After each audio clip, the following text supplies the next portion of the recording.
ನಮಸ್ಕಾರ ಎಲ್ಲರಿಗೂ ವರ್ಷ ಅಡುಗೆ ಮನೆಗೆ ಸ್ವಾಗತ. ಎಲ್ಲರೂ ಹೆಂಗದ್ರಿ? ಎಲ್ಲರೂ ಆರಾಮದಿರಂತ ಅನ್ಕೊಳಕತ್ತೀವಿ. ನಾವು ಆರಾಮದೀವಿ. ಇವತ್ತು ನಮ್ಮ ಚಾನಲ್ನಾಗ ಎಲ್ಲರೂ ನೀವು ಕಡಲೆಬೇಳೆ ಹೋಳಿಗೆ ಮಾಡೋದು ಗೊತ್ತು. ಇವತ್ತು ನಮ್ಮ ಚಾನಲಲ್ಲಿ ತೊಗರಿ ಬೇಳೆಯಿಂದ ಹೇಗೆ ಹೋಳಿಗೆ ಮಾಡೋ ಅಂತ ತೋರಿಸ್ತೀನಿ. ಬರ್ರಿ ನೋಡಿ, ಸುಮ್ಮ ಆಗಬೇಡ್ರಿ. ಮನೆಯಲ್ಲಿ ಟ್ರೈ ಮಾಡಿ ಹೇಗೆ ಬಂತು ಅಂತ ಕಮೆಂಟ್ ಮಾಡಿ ತಿಳಿಸಿ.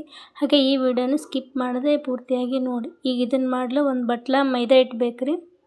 ಒಂದು 7-8 ಚಮಚದಷ್ಟು ಚಿರೋಟಿ ರವೆ ಬೇಕು ರೀ, ಬಿಳಿ ರವೆ. ಒಂದು ಅರ್ಧ ಚಮಚದಷ್ಟು ಅರಿಶಿನ ಪುಡಿ ತೊಗೊಳ್ರಿ. ಮತ್ತು ರುಚಿಗೆ ತಕ್ಕಷ್ಟು ಉಪ್ಪು. ಇಲ್ಲಿ ನಾವು ಕೆಂಪು ಉಪ್ಪು ಬಳಸಾತೀವಿ, ನೀವು ಯಾವುದಾದ್ರೂ ತೊಗೊಳ್ರಿ. ಈಗ ಒಂದು 3 ಏಲಕ್ಕಿಯನ್ನು ಪುಡಿ ಮಾಡಿ ಇಟ್ಕೊಂಡಿವ್ರಿ. ಒಂದು ಬಟ್ಲ ತೊಗರಿಬೇಳೆ ತೊಗೊಳ್ರಿ. ಒಂದು ಬಟ್ಲಕ್ಕೆ ನಾವು 1 ಬಟ್ಲ ಆಗಷ್ಟು ಬೆಲ್ಲ ಅಂತ ತೊಗೊಂಡಿದ್ದೀವಿ. ನೀವು ಬೇಕಾದ್ರೆ ಸ್ವೀಟ್ ಕಮ್ಮಿ ಬೇಕಂದ್ರೆ ಕಮ್ಮಿ ತೊಗೊಳ್ರಿ. ಈಗ ಹೇಗೆ ಮಾಡೋಣ ಅಂತ ನೋಡೋಣ ಬರ್ರಿ. ಒಂದು ಗ್ಯಾಸ್ ಹಚ್ಕೊಂಡು ಒಂದು ಬೊಗಣಿ ಇಟ್ಕೊಳ್ರಿ. ಆ ಬೊಗಣಿಗೆ 3 ಗ್ಲಾಸ್ ಆಗಷ್ಟು ನೀರು ಹಾಕ್ಕೊಳ್ರಿ. ನೀರು ಸ್ವಲ್ಪ ಜಾಸ್ತಿನೇ ಇರಬೇಕು. ಇದಕ್ಕೆ ಬೇಳೆ ಕುದಿಯಾಕ್ರಿ. 3 ಗ್ಲಾಸ್ ನೀರು ಹಾಕೊಂಡ್ಮೇಲೆ ಅವು ನೀರು ಕುದಿಯೋದಕ್ಕೆ ಬಿಡ್ರಿ. ಈ ನೀರು ಕುದಿಯೋಕೆ ಚಲೋ ಆಗ್ಯಾವ್ರಿ. ಈಗ ತೊಳೆದು ಇಟ್ಕೊಂಡಿರುವಂಥ ತೊಗರಿಬೇಳೆಯನ್ನು ಹಾಕ್ಕೊಳ್ರಿ. ತೊಗರಿಬೇಳೆ ಹಾಕೋಣಕ್ಕಿಂತ ಮುಂಚೆಗೆ ಒಂದು 2-3 ಸಲ ಸ್ವಚ್ಛಗೆ ತೊಳೆದು ಇಟ್ಕೊಳ್ರಿ. ಈಗ ಇನ್ನೊಂದು ಕಡೆ ಒಂದು ಅಗಲವಾದ ಬಟ್ಟಲ್ದಾಗ ಮೈದಾ ಹಿಟ್ಟು ಹಾಕ್ಕೊಳ್ರಿ. ಮೈದಾ ಹಿಟ್ಟು ಇದಕ್ಕೆ ರವೆ ಹಾಕ್ಕೊಳ್ರಿ. ರವೆ ಬೇಕಾದ್ರೆ 2 ಸಮ ಪ್ರಮಾಣದಲ್ಲಾದರೂ ತೊಗೊಳ್ಬೋದು, ಅಥವಾ ರವೆಯನ್ನು ಸ್ವಲ್ಪ ಕಮ್ಮಿ ಆದರೂ ತೊಗೊಳ್ಬೋದು. ಈಗ ಒಂದು ಅರ್ಧ ಚಮಚದಷ್ಟು ಅರಿಶಿನ ಪುಡಿ ಹಾಕ್ಕೊಳ್ರಿ. ಈಗ ರುಚಿಗೆ ತಕ್ಕಷ್ಟು ಉಪ್ಪು ಹಾಕ್ಕೊಳ್ರಿ. ನಾವಿಲ್ಲಿ ಕೆಂಪು ಉಪ್ಪು ಬಳಸಾತಿ, ನೀವು ಯಾವುದಾದ್ರೂ ಹಾಕ್ಕೊಬೋದು. ಈಗ ಇವೆಲ್ಲವನ್ನು ಚೆನ್ನಾಗಿ ಕಲಿಸ್ಕೊಡ್ರಿ ಕೈಯಲ್ಲಿ. ಉಪ್ಪು, ಅರಿಶಿನ ಪುಡಿ, ರವೆ, ಹಿಟ್ಟು ಎಲ್ಲ 4 ಐಟಮ್ ಚೆನ್ನಾಗಿ ಮಿಕ್ಸ್ ಆಗಬೇಕು. ಈಗ ಸ್ವಲ್ಪವೇ ನೀರು ಹಾಕ್ಕೊಂಡು ಹಿಟ್ಟನ್ನ ಚೆನ್ನಾಗಿ ಕಲಿಸ್ಕೊಡ್ರಿ. ಒಮ್ಮೆಲೆ ನೀರು ಹಾಕ್ಕೊಬೇಡ್ರಿ. ಭಾಳ ಒಮ್ಮೆ ನೀರು ಹಾಕೋದ್ರಿಂದ ಹಿಟ್ಟು ಅಳಕಾಗಿಬಿಡ್ತೈತೆ. ಅದಕ್ಕೆ ಅವಾಗವಾಗ ಸ್ವಲ್ಪವೇ ನೀರು ಹಾಕ್ಕೊಂಡು ಚೆನ್ನಾಗಿ ಕಲಿಸ್ಕೊಡ್ರಿ ಹಿಟ್ಟನ್ನ. ಏನು ಹೋಳ್ಗೆ ಮಾಡೋಕೆ ಕಣಕ್ಕೆ ಚಲೋ ಇರಬೇಕು ನೋಡಿ. ಈ ರೀತಿಯಾಗಿ ಕಲಿಸ್ಕೊಡ್ರಿ. ಆಮೇಲೆ ಒಂದು 2-3 ನಿಮಿಷ ಈ ರೀತಿಯಾಗಿ ಮಾಡಿರಿ. ಹಿಟ್ಟನ್ನು ಚೆನ್ನಾಗಿ ಕೈಲೇ ಯಾವುದೇ ರೀತಿ ಗಂಟಿಲ್ಲದ ಹಾಗೆ ಮಾಡಿರಿ. ಚಪಾತಿ ಹಿಟ್ಟಿನಕ್ಕಿಂತ ಸ್ವಲ್ಪ ಮೆತ್ತಗಾಗಿರ್ಬೇಕು ಅದು ಹಿಟ್ಟು. ಕಣಕ್ಕೆ ಎಷ್ಟು ಮೆತ್ತಗಿರ್ತೈತಿ ಹೂರಣ ಅಷ್ಟು ಚಲೋ ಆಗಿ ಬರ್ತೈತೆ ರೀ. ಈಗ ಸ್ವಲ್ಪ ಎಣ್ಣೆ ಹಾಕ್ಕೊಡ್ರಿ. ಅದಕ್ಕೆ ಎಣ್ಣೆ ಹಾಕೊಂಡು ಮತ್ತೊಮ್ಮೆ ಚೆನ್ನಾಗಿ ಕಲಿಸ್ಕೊಡ್ರಿ.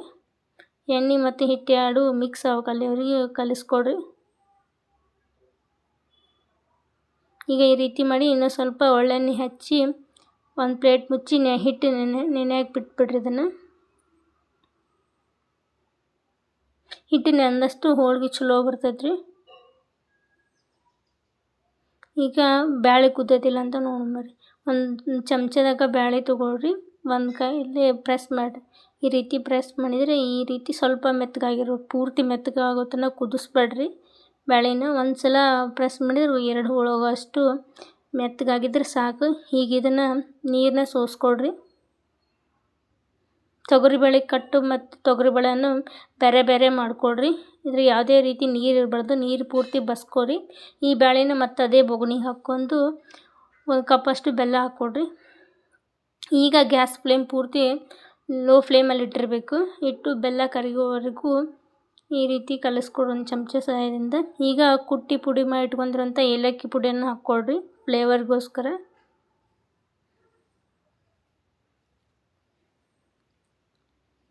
ಬೆಲ್ಲ ಕರಗಿದ ನಂತರ ಇದು ಪೂರ್ತಿ ತಣ್ಣಗಾಗಬೇಕು. ಇದು ಬ್ಯಾಳೆ ಪೂರ್ತಿ ತಣ್ಣಗಾಗಲು ಬಿಟ್ಬಿಡ್ರಿ.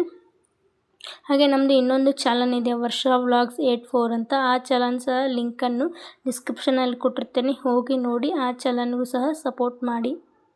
ಈಗ ತಣ್ಣಗಾದ್ಮೇಲೆ ಒಂದು ಜಾರಿಗೆ ಹಾಕ್ಕೊಳ್ರಿ. ರುಬ್ಕೊಂಡ್ಬಿಡ್ರಿ. ಈ ರೀತಿಯಾಗಿ ಪೂರ್ತಿ ನುಣ್ಣಗಾಗಿರ್ಬಾರ್ದು ಮತ್ತು ಸ್ವಲ್ಪ ಲೈಟಾಗಿ ತರಿ ಆಗಿರಬೇಕು. ಮತ್ತು ತರಿ ಆಗಿರ್ಬೇಕಂತ ಬೇಳೆ ಎಲ್ಲ ಕೈ ಸಿಗಂಗೆ ಇರಬಾರ್ದು ನೋಡಿ. ಈ ರೀತಿಯಾಗಿದ್ದರೆ ಚಲೋ ಆಗುತ್ತೆ ಹೂರಣ ನೋಡಿ. ಇನ್ನೊಂದು ಕಡೆ ಹಿಟ್ಟು ನೆನೆಯಾಕೆ ಇಟ್ಟಿದ್ವಿ. ಈ ಕೈಗೆ ಸ್ವಲ್ಪ ಎಣ್ಣೆ ಹಚ್ಕೊಂಡು ಈ ಕಣಕನ ಚೆನ್ನಾಗಿ ನಾದ್ಕೊಳ್ರಿ. ಕೈಗೆ ಹಿಟ್ಟು ಹತ್ತತ್ತಪ್ಪ ಅಂದರೆ ಸ್ವಲ್ಪ ಎಣ್ಣೆ ಹಚ್ಕೊಂಡು ಚೆನ್ನಾಗಿ ಮಿದ್ಕೊಡ್ರಿ ಹಿಟ್ಟನ್ನ. ಈಗ ಒಂದು ಪ್ಲಾಸ್ಟಿಕ್ ಶೀಟಿಗೆ ಸ್ವಲ್ಪ ಎಣ್ಣೆ ಹಚ್ಕೊಳ್ರಿ. ನೀವು ಪ್ಲಾಸ್ಟಿಕ್ ಶೀಟ್ನೆಲ್ಲಾದರೂ ಮಾಡ್ಬೋದು, ಅಥವಾ ಬಾಳೆ ಎಲೆ ಅಥವಾ ಬಟರ್ ಪೇಪರ್ ಅಥವಾ ಹೋಳಿಗೆ ಮಾಡುವ ಹಂಚು ಸಿಗ್ತೈತೆ ಅದರಲ್ಲಾದರೂ ಮಾಡ್ಕೊಳ್ಬೋದು. ನಾವಿವತ್ತು ಪ್ಲಾಸ್ಟಿಕ್ ಹಾಳೆ ಮೇಲೆ ಮಾಡಾಕತ್ತೀವಿ ಹೋಳಿಗೆ. ಈಗ ಒಂದು ನಿಂಬೆಹಣ್ಣು ಗಾತ್ರದಷ್ಟು ಕನಕ ತೊಗೊಳ್ರಿ.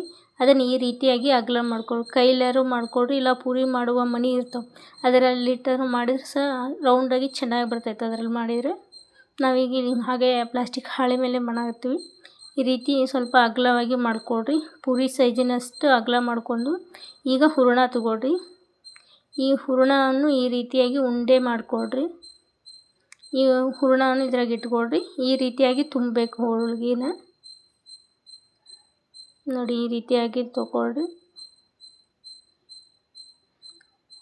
ಈ ಹೂರಣ ಇದು ಜಾಸ್ತಿ ಆಗಿರುವ ಕನಕವನ್ನು ಕೈಯಲ್ಲೇ ತಗೊಂಡ್ಬಿಡ್ರಿ.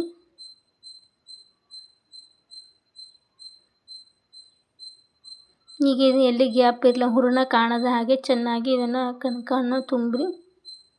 ಈಗ ಕೈಗೆ ಸ್ವಲ್ಪ ಎಣ್ಣೆ ಹಚ್ಕೊಂಡು ಈ ರೀತಿಯಾಗಿ ರೌಂಡಾಗಿ ಲಟ್ಟಿಸ್ಕೊಳ್ರಿ. ನಿಮ್ಗೆ ಎಷ್ಟು ದೊಡ್ಡದು ಬೇಕು ಅಷ್ಟು ದೊಡ್ಡದಾಗಿ ಲಟ್ಟಿಸ್ಕೊಳ್ಬೋದು. ತೆಳ್ಳಗಾರ ಮಾಡ್ಕೊಳ್ಬೋದು, ಇಲ್ಲ ದಪ್ಪಾರ ಮಾಡ್ಕೊಳ್ಬೋದು. ನಿಮ್ಗೆ ಹೇಗೆ ಬೇಕು ಹಾಗೆ ಮಾಡ್ಕೊಳ್ಬೋದು. ಇಲ್ಲಾಂದರೆ ಇದ್ರ ಮೇಲೆ ಇನ್ನೊಂದು ಪ್ಲಾಸ್ಟಿಕ್ ಹಾಳೆ ಹಾಕಿ ಲತ್ತಗುಣಿ ತೊಗೊಂಡು ಲತ್ತಗುಣಿ ಸಹಾಯದಿಂದಾದರೂ ಲಟ್ಟಿಸ್ಕೊಳ್ಬೋದು. ಆದರೆ ನಾವಿಲ್ಲೇ ಕೈಲೇ ಹೋಳಿಗೆ ಮಾಡಾಕತ್ತೀವಿ. ನೋಡಿ ಈ ರೀತಿಯಾಗಿ ಬಂತು ಹೋಳಿಗೆ. ಈಗ ಇನ್ನೊಂದು ಸೈಡ್ ಹಂಚು ಕಾಯಕ್ಕಿಟ್ಟಿವ್ರಿ. ಈಗ ಇದನ್ನು ಎಡಗೈಯಿಂದ ಬಲಗೈಗೆ ಹೋಳಿಗೆ ಹಾಕ್ಕೊಳ್ರಿ.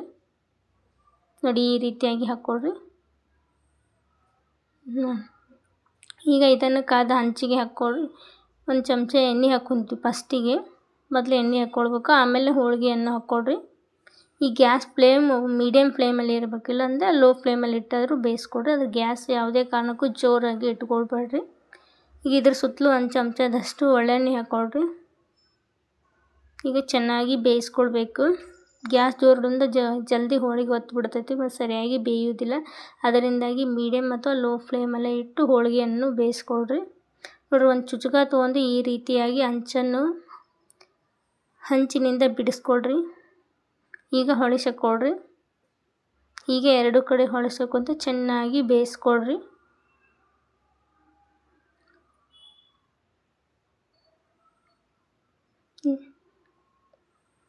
ನೋಡಿರಿ, ಮತ್ತೊಮ್ಮೆ ಹೊಳಿಸಕೊಳ್ರಿ. ಹೀಗೆ ಎರಡು ಕಡೆ ಆ ಕಡೆ ಈ ಕಡೆ ಹೊಳಿಸಕೊಂತ ಚೆನ್ನಾಗಿ ಬೇಯಿಸ್ಕೊಳ್ರಿ. ನೀವು ಒಮ್ಮೆ ಮನೆಯಲ್ಲಿ ಟ್ರೈ ಮಾಡಿ ಹೇಗೆ ಬಂತಂತ ಕಮೆಂಟ್ ಮಾಡಿ ತಿಳಿಸಿ. ಹಾಗೆ ಈ ವಿಡಿಯೋ ನಿಮ್ಗೆ ಇಷ್ಟ ಆದರೆ ದಯವಿಟ್ಟು ನಮ್ಮ ಚಾನಲನ್ನು ಸಬ್ಸ್ಕ್ರೈಬ್ ಮಾಡಿಕೊಳ್ಳಿ. ಈಗ ನೋಡಿ ಹೋಳಿಗೆ ಈಸ್ ರೆಡಿ. ಈಗ ಇನ್ನೊಂದು ಹೋಳಿಗೆಯನ್ನು ಮಾಡಿ ತೋರಿಸ್ತು ಬರ್ರಿ. ಈಗ ಸ್ವಲ್ಪ ಎಣ್ಣೆ ಹಚ್ಕೊಳ್ರಿ.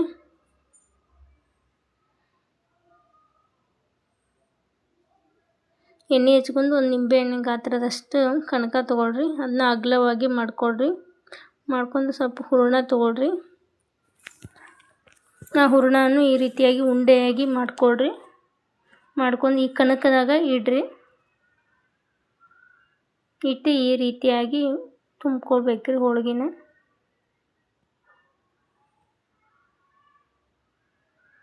ಕೈಗೆ ಸ್ವಲ್ಪ ಎಣ್ಣೆ ಹಚ್ಕೊಂಡು ತುಂಬ್ರಿ. ನೋಡಿ ಈ ರೀತಿಯಾಗಿ ನಿಧಾನವಾಗಿ ಮಾಡಿ. ಎಲ್ಲಿ ಸ್ವಲ್ಪ ಗ್ಯಾಪ್ ಇದ್ರೂ ಸಹ ಹಿಟ್ಟಲ್ಲೇ ಫಿಲ್ಲಪ್ ಮಾಡಿಬಿಡ್ರಿ.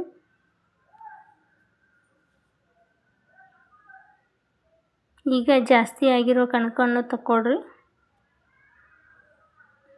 ಈಗ ಅದನ್ನು ಚೆನ್ನಾಗಿ ತುಂಬ್ಕೊಳ್ಬಿಡ್ರಿ. ಇದನ್ನು ಡಬ್ ಹಾಕಿ ಕೈಗೆ ಸ್ವಲ್ಪ ಎಣ್ಣೆ ಹಚ್ಕೊಂಡು ಈ ರೀತಿಯಾಗಿ ರೌಂಡಾಗಿ ಲಟ್ಟಿಸ್ಕೊಳ್ರಿ. ಕೈಲೇ ತಟ್ರಿ, ಇಲ್ಲ ಲತ್ತಗುಣಿ ತೊಗೊಂಡು ಸಹ ಲಟ್ಟಿಸ್ಕೊಳ್ಬೋದು. ನಾವಿಲ್ಲ ಹೋಳಿಗೆಯನ್ನು ಕೈಲೇ ತಟ್ಟಾಕತ್ತೀವಿ. ಈಗ ನೋಡಿ ಹೋಳಿಗೆ ಈಸ್ ರೆಡಿ. ಈಗ ಇದನ್ನು ಈ ರೀತಿಯಾಗಿ ಹೋಳಿಗೆ ತೊಗೊಳ್ರಿ. ಎಡಗೈಯಿಂದ ಬಲಗೈಗೆ ಹಾಕ್ಕೊಳ್ಬೇಕು. ಈಗ ಕಾದ ಹಂಚಿಗೆ ಹೋಳಿಗೆ ಹಾಕ್ಕೊಳ್ರಿ. ಹೋಳಿಗೆ ಹಾಕೋಕ್ಕಿಂತ ಮುಂಚೆ ಸ್ವಲ್ಪ ಎಣ್ಣೆ ಹಾಕ್ಕೊಂಡಿರಬೇಕು, ಅಂದರೆ ಹೋಳಿಗೆ ಅಂಟೋದಿಲ್ಲ. ಈಗ ಒಂದು ಚುಚುಕ ತೊಗೊಂಡು ಈ ರೀತಿಯಾಗಿ ಎಡ್ಜಸ್ಸನ್ನು ಬಿಡಿಸ್ಕೊಳ್ರಿ ಹಂಚಿನಿಂದ. ಈಗ ಹೊಳಿಸ್ಕೊಳ್ರಿ. ಈಗ ಎರಡು ಸೈಡು ಚೆನ್ನಾಗಿ ಬೇಯಿಸ್ಕೊಂಡ್ರೆ ಆರೋಗ್ಯಯುತವಾದ ರುಚಿಕರವಾದ ತೊಗರಿಬೇಳೆ ಹೋಳಿಗೆ ಈಸ್ ರೆಡಿ. ನೋಡಿ, ತುಂಬ ಕಲರ್ಫುಲ್ಲಾದ ಬಿಸಿ ಬಿಸಿಯಾದ ಹೋಳಿಗೆ ಈಸ್ ರೆಡಿ. ಇದರ ಜೊತೆ ತುಪ್ಪ ಅಥವಾ ಮೊಸರು ಮೆಣಸಿನ್ಕಾಯಿ ಇದ್ದರೆ ತಿನ್ನಲು ತುಂಬ ರುಚಿಯಾಗಿರ್ತದೆ. ನೀವು ಒಮ್ಮೆ ಮನೆಯಲ್ಲಿ ಟ್ರೈ ಮಾಡಿ ಹೇಗೆ ಬಂತು ಅಂತ ಕಮೆಂಟ್ ಮಾಡಿ ತಿಳಿಸಿ. ಹಾಗೆ ಈ ವಿಡಿಯೋ ನೋಡಿದ್ದಕ್ಕಾಗಿ ತಮ್ಮೆಲ್ಲರಿಗೂ ಧನ್ಯವಾದಗಳು.